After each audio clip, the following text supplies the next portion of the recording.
¿Cómo están, humanas y humanos? La idea de este video es ayudarlos un poco en el estudio del derecho penal del enemigo como concepto, porque va a ser un poco la base para intentar entender todo lo que viene de ahora en adelante en la materia, todo lo que tiene que ver con la internacionalización del derecho penal. De hecho, Darío lo mencionó esto cuando tuvimos el último encuentro en vivo. Em, y esta idea de derecho penal del enemigo no es nueva, incluso está bastante de moda. Hubo un momento en que estaba de moda discutir sobre esta cuestión del derecho penal del enemigo y fue como una revolución mundial bastante importante cuando Jacobs emite esta teoría del derecho penal del enemigo. Hoy en día ya no se discute tanto sobre esto y no sabemos si es bueno o es malo. Y justamente por esta dicotomía que se presenta frente a esta teoría es que la idea es orientar un poco la cuestión. La pregunta principal para tratar de abordar la cuestión del derecho penal del enemigo es si Jacobs cuando la plantea lo hace como una cuestión descriptiva o como una cuestión prescriptiva. Y esto él mismo se encargó después de decir que era una cuestión descriptiva y que justamente por eso le llama la atención. Lo que pasa es que le salieron al cruce doctrinarios de todas partes del mundo diciendo que lo que estaba planteando era una barbaridad, que estaba proponiendo dividirnos entre personas y no personas o ciudadanos y enemigos. Esto se notó, por ejemplo, en la respuesta que le dio Zaffaroni en su librito que se llama El enemigo en el derecho penal. Incluso en la respuesta que le da Cancio Melián, el texto que ustedes tienen para leer, que es la publicación en español del derecho penal del enemigo. La realidad es que cuando analizamos la actualidad del derecho penal y del derecho procesal penal, hay una serie de cuestiones que de mínima debieran llamarnos la atención. Y es lo que propone Jacobs. Es decir, acá hay cosas que no están funcionando en relación con los principios generales del derecho penal y del derecho procesal penal, y sobre todo con la democracia y con el Estado de Derecho. ¿En qué sentido? Desde la perspectiva penal, hay dos fenómenos que llaman la atención de Jacobs, que son, primero, lo que se conoce como inflación punitiva o inflación penal, que tiene que ver con la creación de nuevos delitos, ¿sí? O con el aumento de las penas previstas para delitos que ya existían. Y por otro lado, el adelantamiento del poder punitivo del Estado, el adelantamiento de la actuación del derecho penal a fases anteriores al comienzo de la ejecución del delito. ¿Sí? Para graficarlo, igual ahora voy a profundizar un poquito sobre estas cuestiones, podemos hablar de figuras como la asociación ilícita o la conspiración, que afortunadamente en Argentina no la tenemos, pero está en muchos códigos procesales del mundo e incluso es muy discutida dentro del derecho penal internacional. Y después, desde la perspectiva del derecho procesal penal, hay un fenómeno de flexibilización de garantías que debiera al menos ponernos alerta con respecto a esta situación. A ver, vamos a empezar por el principio. Cualquier tratado de derechos humanos que agarremos va a tener una parte de garantías, ¿sí? O sea, las garantías no solamente están establecidas a nivel constitucional en Argentina como una cuestión esencial para el Estado de Derecho, para el derecho de defensa y todo lo demás que ustedes ya saben porque lo estudiaron en Derecho Penal, sino que además están previstas a nivel internacional como elementos básicos de los derechos humanos. O sea, las garantías son un apartado dentro de los derechos humanos, incluso como ustedes cursaron derechos humanos en la facultad, la materia se llama derechos humanos y garantías. Entonces se empieza a ver que a partir de ciertos fenómenos criminales las garantías se flexibilizan y de hecho en esta segunda parte de la materia de derechos humanos y derecho penal internacional vamos a analizar justamente esos fenómenos. ¿Desde qué perspectiva los vamos a analizar? No solamente desde una cuestión normativa para ver cuáles son las leyes que los regulan, de qué forma están reguladas y en qué casos se pueden usar y en qué casos no, sino para preguntarnos, y por eso estoy proponiendo este video, para empezar a orientarnos en materia de por qué estamos hablando de derecho penal del enemigo y por qué viene lo que viene en la materia. Y tiene que ver con plantearnos si las medidas que se adoptan frente a determinados delitos a lo largo del proceso son o no son compatibles con el Estado de Derecho, con los derechos humanos y con las garantías. ¿En qué sentido? Vamos a estudiar, por ejemplo, que el Estado puede adoptar medidas de investigación a espaldas de las personas que están acusadas. Vamos a hablar de agente encubierto, la diferencia entre agente encubierto y agente provocador, informantes, o sea, personas que están actuando codo a codo con alguien que está siendo investigado y que después van a declarar en un proceso penal. Esto genera un montón de problemas, no solamente con relación a la privacidad, sino con el derecho a la no autoincriminación, por ejemplo. Lo mismo ocurre con las interceptaciones de telecomunicaciones. Antiguamente eran de llamadas telefónicas, hoy en día casi nadie habla por teléfono, pero sí se pueden interceptar mails, mensajes y demás cuestiones que el Estado se mete adentro de la privacidad para analizar la conducta de cada uno de nosotros. Sistemas de filtración de mails por palabras clave, como sabemos que tienen por ejemplo en Estados Unidos, pero que no solamente actúan en Estados Unidos, sino sobre el tráfico de comunicaciones en todo el mundo. Tiene que ver también con la ubicación de los servidores, cuáles son las leyes que se aplican, en qué lugar, si van a ser en relación a la persona que está siendo vigilada o en relación al lugar en donde se produce la vigilancia. O sea, se empiezan a producir un montón de fenómenos que se vinculan con la violación de nuestra intimidad y en consecuencia de nuestras garantías. Vamos a hablar también de la prisión preventiva, de las medidas de seguridad. Podemos incluso pensar esto en perspectiva internacional, por poner un ejemplo, en la cárcel de Guantánamo, o sea que no es ni un sistema penal ni un sistema de prisioneros de guerra, que hay como en un limbo jurídico de personas que están ahí alojadas y no sabemos bajo qué figura.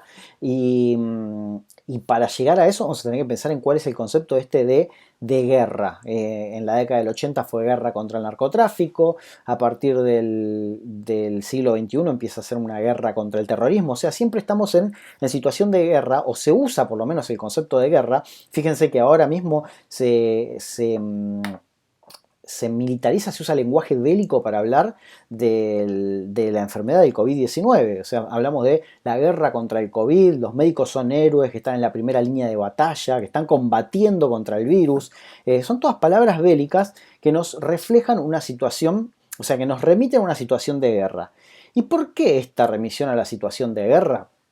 Porque en la guerra el derecho pasa a un segundo plano. O sea, hay algunos derechos que se flexibilizan en una situación de guerra. ¿Por qué? Porque la guerra es una situación de emergencia y en una situación de emergencia sabemos que está permitido restringir algunas garantías y algunos derechos. No solo porque lo establece nuestra Constitución Nacional, sino que así también está establecido en pactos internacionales sobre derechos humanos. Vean el artículo 27 de la Convención Americana sobre Derechos Humanos, por ejemplo. Entonces, la situación de guerra, la calificación de una situación como guerra, justifica excepciones al derecho, a nuestros derechos en realidad.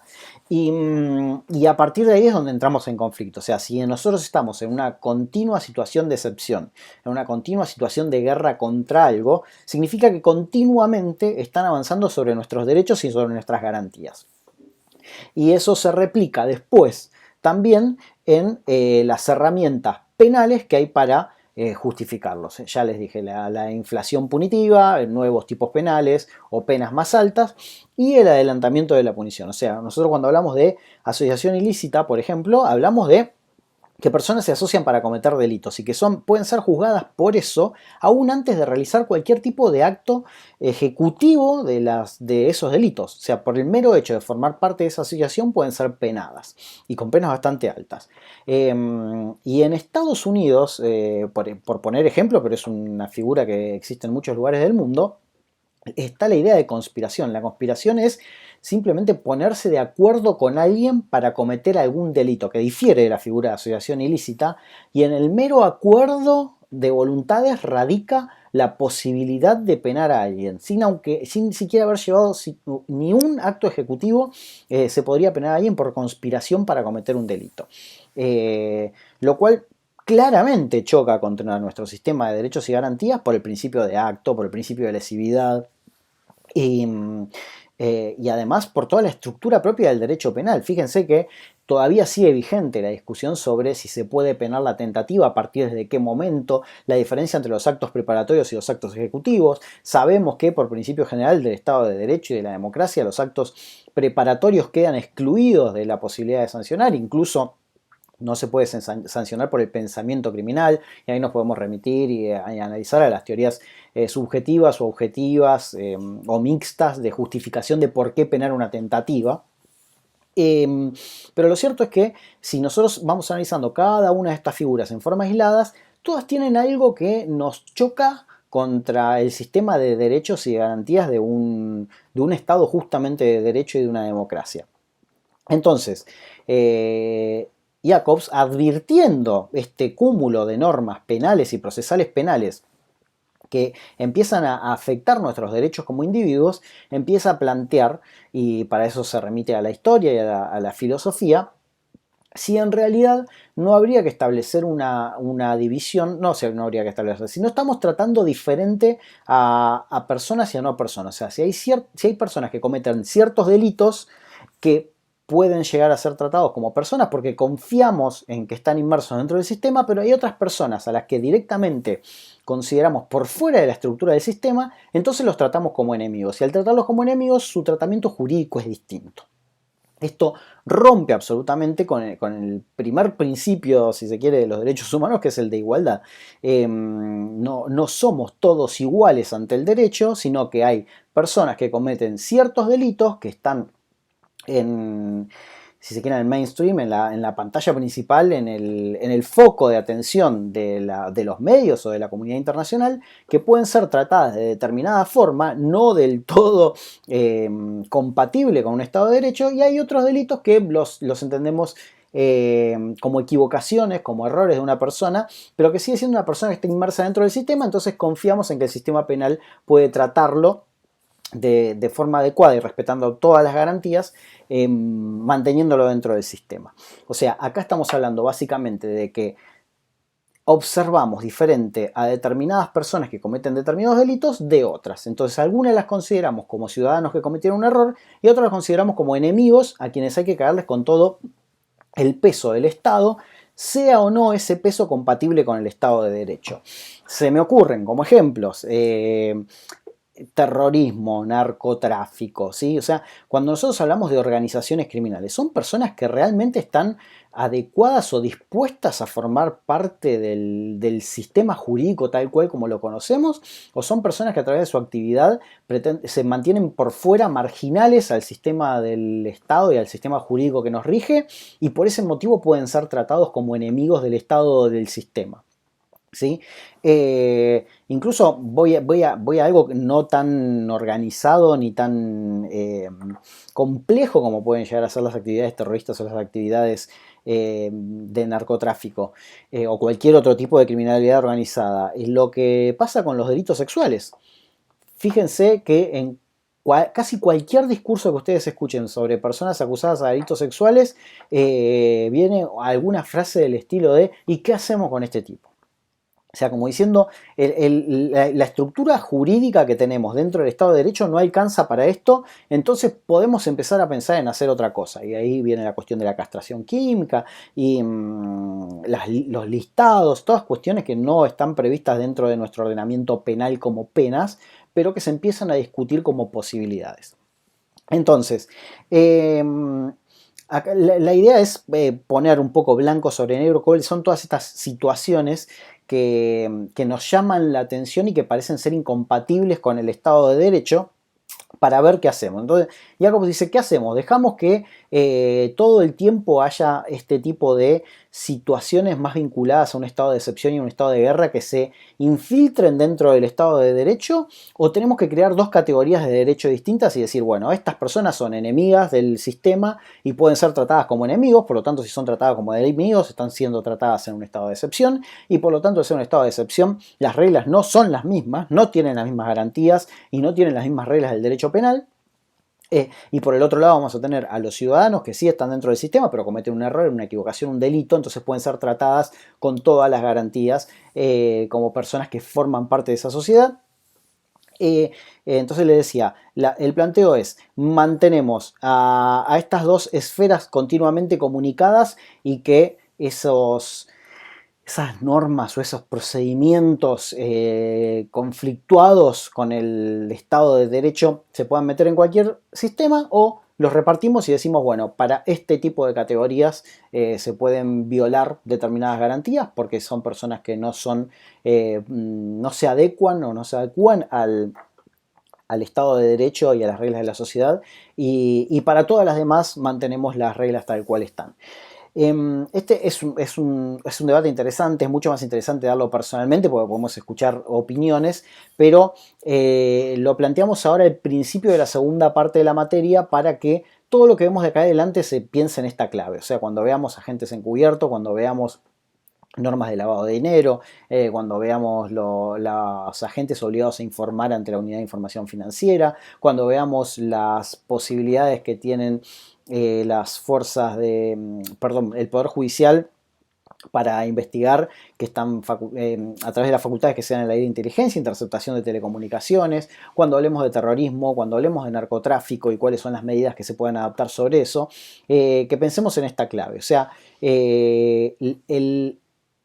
el derecho penal y el derecho procesal penal tal cual están concebidos hoy en el año 2020. ¿Son compatibles con un Estado de Derecho? Esta es la pregunta que nos guía para discutir, para debatir desde acá hasta que termine el curso, y esa es la invitación. Muchas gracias por su atención nuevamente y hasta el próximo video.